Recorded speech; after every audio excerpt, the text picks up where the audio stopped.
Yan, so ayan na wax ko na siya dito. Nakikita niyo naman, sobrang linis na niya. And umaandar siya. Tapos lahat na kailangang grasahan, ginasahan ko na. Nalagyan ko din siya nung anti-rust ng Kobe. So ito siya. Yan. So dito naman, ito yung mga kaha. So isa-isa ko na siya nalinis. So ito yung bangka, ito yung floorboard, gulay board, araro, and yung engine cover. Tapos ito rin yung takip sa may headlight. So ito din yung headlight, nilinis ko na siya.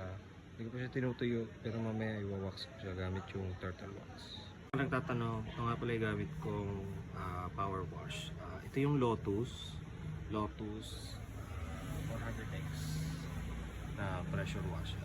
So sa ate ko to actually, binili to ng bayaw ko. So shoutout sa iyo kuya.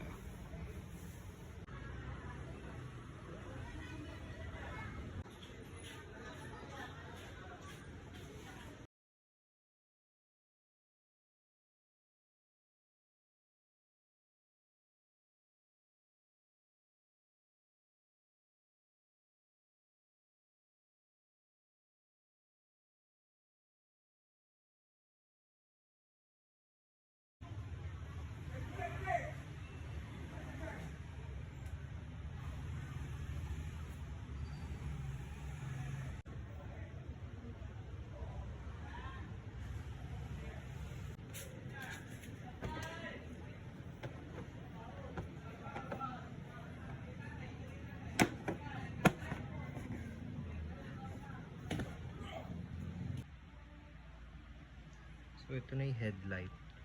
So binaklas ko siya and tinanggalan ko ng putik sa loob. So yan, all goods na yan.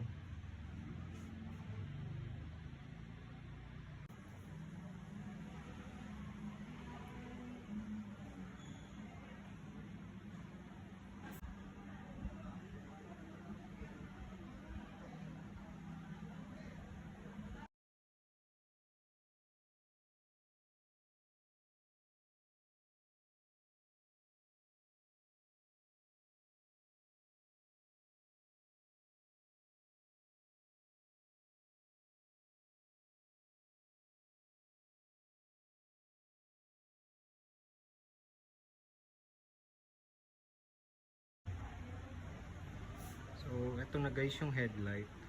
So natapos ko na siyang assemblein. Medyo tricky lang yung part na to, tsaka sa loob nitong headlight. Pero ayan, kita nyo naman, wala nang butik. Nilinis ko na siya, binaklas ko yan, nilinis ko, shinain ko na din. So ito siya. Dinaluto ko nga pala ng cling wrap para pag nag-assemble ako, hindi masayang yung pagpapakintab ko nitong headlight. So ito na siya. Ayan. So salpak na natin ito dun sa motor natin.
So yun guys, buo na yung motor natin. So thank you for watching guys, and sana nagustuhan niyo yung part 2 ng vlog na to.